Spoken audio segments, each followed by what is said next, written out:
Genie grinding, watch him get rich, huh? Remember when I said I hit a lick, huh? I don't really wanna fuck the bitch, what? Willie went and made another hit, okay, like Prada on my motherfucking kid, huh? Louis on my motherfucking hip, huh? Curry how I dunk, no switch, hey, fucker gonna fuck that bitch, hey, if you ain't gon' fuck with me, you a dumb fuck, put up a hit but feel like one punch, look at my bank and I'm getting dumb rich, and I'm gonna count it up till 100, Welcome world, I'm What If Studia, and today we are doing What If Deku was an abyssal sorcerer. So Deku will Deku this time will be the firstborn of Cthulhu, a sort of immortal god of the underworld.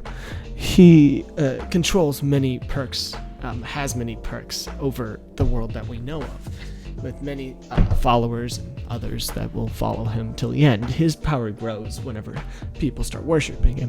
However, recently there has been a decreasing in the number of people that worship him, which has caused him to, sort of have a midlife crisis, if you might, and have 2 kids. His younger brother is sent off to become a knight, at least that's what he's knowledgeable of. His father controls a underground arena, an arena that most villains are kept in, instead of a prison. In this prison, they are forced to fight each other. Well, not really forced, but to live. Some resort to cannibalism, as others, sort of continue up the chain. That includes All for One. Knowledgeable of all of this, he does not care for it. At least, all he cares for is his quirk, which he's born with is the quirk of sorcery. Sorcery is something that you're born with. It's not technically a quirk, however people consider it to be. It is only born to people 1,000 years in between. His father was born 1,000 years before. He is now the perfect perfect son to Cthulhu. He's Cthulhu Jr. by this point. His brother, a bastard son of his father, he doesn't really consider him family. However, a very close brother, and one that asks him to constantly fight him, as he wants to become stronger himself. Their sibling rivalry is nothing short of just a myth because of them being such good brothers. I mean, they're perfect. They're exactly the opposite of each other. He is cold, cunning, and constantly wants to study. He always studies his surroundings. He keeps on writing down in his notebook about his new sorcery and what new things he finds in the environment that can be used into potions. He's a nerd. He's a nerd with superpowers, the most dangerous thing in this universe. And now he's able to summon his father once in a while. Now, this takes a lot of his power. However, by the time he turns around, 12, he's able to do this. And his brother, getting into a lot of trouble while trying to train, he is forced into the arena and accidentally, picks a fight with one of the most powerful people, All for One. And basically, he has to drop in and help out his brother. He was a very shy kid, so trust me, this was very unlike him. However, for his brother, well, they're buddies. So, of course, he charges straight in. He takes out them easy as pie. However, he uses all of his power that he can correlate in about a year. Using a ton of butterfly infected butterflies that flutter around and then go inside of people and explode them from inside. A lot of dark magic that he's been cooking up, His brother, sufficiently impressed by his show of force, grabs his hand and they warp out of there. His brother sort of bows down to him in an awkward short of, show of gratitude. He says, "How did you find me?" As, his Cthulhu Jr. answers back, "Well, what the hell were you doing in there in the first place?" He's like, "I was in there for a year, you asshole. How did you not know?" He's like, "I'm not a good brother, am I?" He's like, No, you are not." He hits him on the top of the head. He's like, "I'm still older, technically." He's like, "Yeah, scrawny body. Yeah, sure." Challenging them to sort of a fight. They begin fighting, beginning to fight daily. His butler sort of hosting as the judge and stops them whenever they become almost kill each other sometimes. However, Cthulhu Jr., using all of his power, starts to have to correlate all of his power again, which causes his brother to be able to beat him in a lot of duels. However, he starts to get stronger, which makes his brother much more vengeful, and until he turns, around 10, and he strikes out on his own to the Abyss Watchers. So by that point, he is actually really sad about his brother going away. He was really the only person down there that would talk to him, that would, be there by his side a lot. And, this causes him to become much more introverted because he doesn't really trust anybody to not leave him like his brother. And, he feels so bad about this that he dedicates himself to his studies. He starts gathering information throughout all of the underground. However, he finds that it is minimal at best. He gets enraged by this, as he's not the greatest at collecting information or anything like that. All he knows how to do is really warp around, maybe collect information from people's minds by summoning a mind stalker that's able to, suck up people's information from their head forcefully. Well, it doesn't have to be forcefully if you'd let him. He's a nice guy, really. No, Gary. We all know him. Come on. Gary's the best. The mind sucker, Gary. I like that character. I should make that character. I'll draw him. I'll tell you what. If I make a second part to this, if you guys get this up to 1,500, I will make a second part to this, and also do a drawing of Gary. Gary gets him a shit ton of information about almost everything that includes the underground. He starts using this as his sort of information, how to, attack the upstairs, trying to get out. However, his father finds him doing this as he's been making trips between him and his younger brother. He has been constantly taking a watch over him. However, this is the time when All for One finally finds out where One for All, it finds where All for One is. Very confusing. I still can't get those names right. So basically, All for One, thinking that maybe he can lure One for All down into the place, whether that was Nana or All Might, he can gank up on her, right? And combine the powers between them, and be able to maybe get out of the place. And he does exactly that. After the older brother, Cthulhu Jr., opens up a huge hole by using his abyss powers to conjure all these, tentacles to rip apart the entrance to the underground. Nana instantly floats down as he's like, who the hell are you? She karate chops his neck and just instantly knocks him out, like straight up Soul Reaper style, And he's just knocked out, right? And Nana makes her way down into the underground to All for One, and challenges him, right? So, All Might is not far behind, trying to keep up, and finds the kid, who now just woke up, and All Might asked him, what happened, where's Nana? Because Nana went off in a furious huff, and, she was furious that they kept All Might from, All for One away from her, right? They're really mad about that.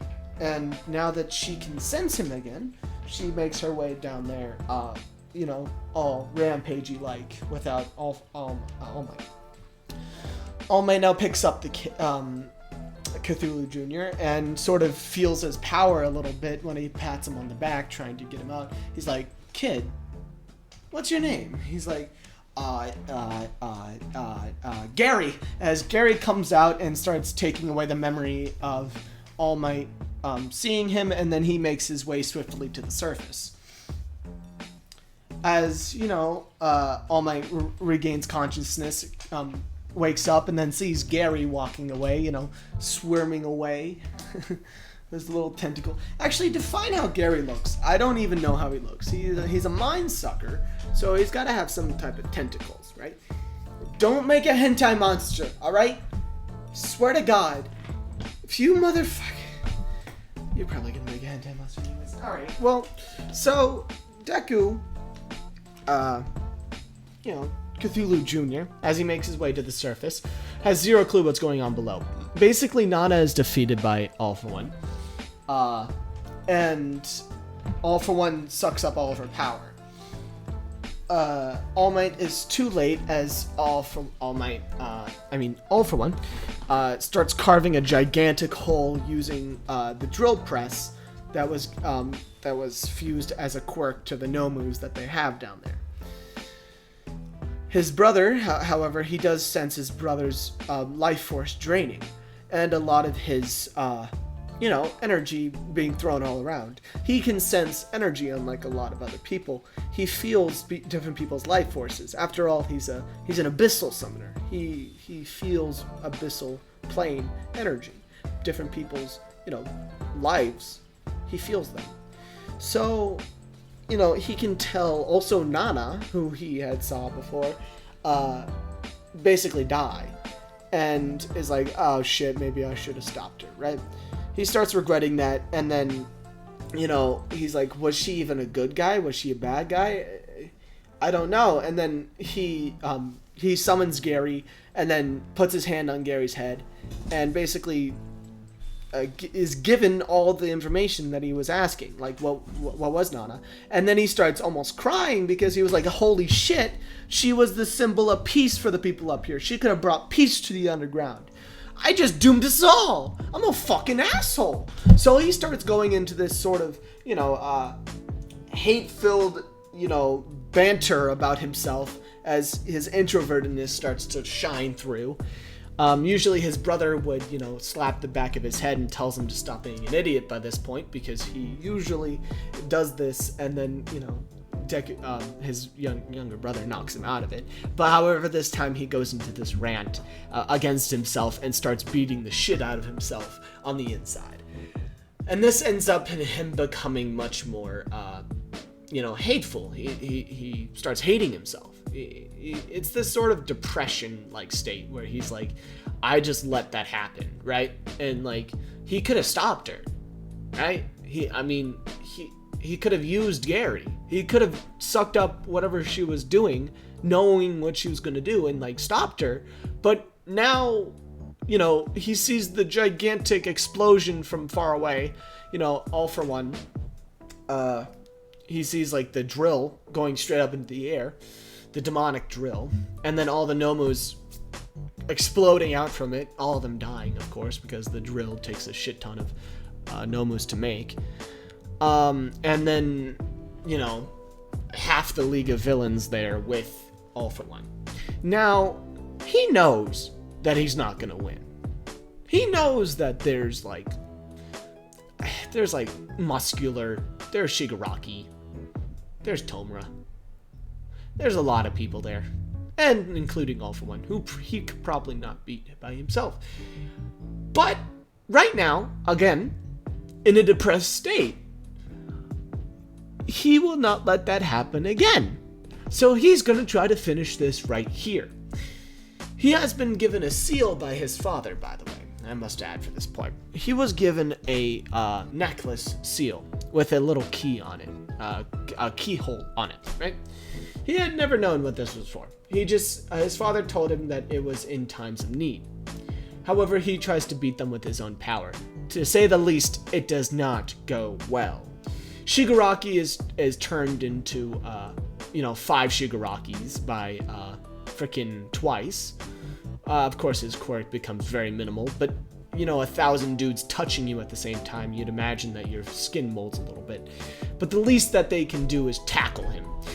Basically, they hold down all of his limbs as he summons, basically, Cthulhu Jr. summons his armies that he's been collecting. All types of insects, infernal beings, different demons, and including Gary. And Gary sort of shifts into the side. It's whatever. Basically, this whole battle opens up where there's not many Nomus left, but it's just Shigaraki turned turned by Twice into many Shigarakis, which are facing off against infernal demons that don't really particularly have skin. So then Colonel Mustard, the dude with the gun, with his gut ripped out, he had it repaired or some shit. I don't know. He had it like sewn up. Basically, he kind of survives, but he uses he takes out a chain gun actually and starts mowing down the mowing down the lawn of infernal beings, destroying most of them. However, it's Cthulhu Jr. You don't think that he had an anti-machine gun plan? Then you wicked, bro. You don't even know this man, because he gets in there and he destroys that shit. All right, he jumps from the highest pillar that he can make from atop a gigantic tentacle that comes down to him, crushes all of Colonel Custard's bones, and Colonel Mustard, sorry. Don't even disrespect the name. And also he finds Twice. And Twice is like, how the fuck did you find me? I was underground. He's like, a little tip from Gary. As then he crushes in his legs with a lead pipe that he summons, because he's been summoning literally, he's been packaging everything that he finds to use later, and that includes plumbing. All right, this guy is a multi-tool of a man. So basically, the classic infernal guy, he consumes the life force of Twice, because now he can use him as part of his army, and he resummons him as a infernal being.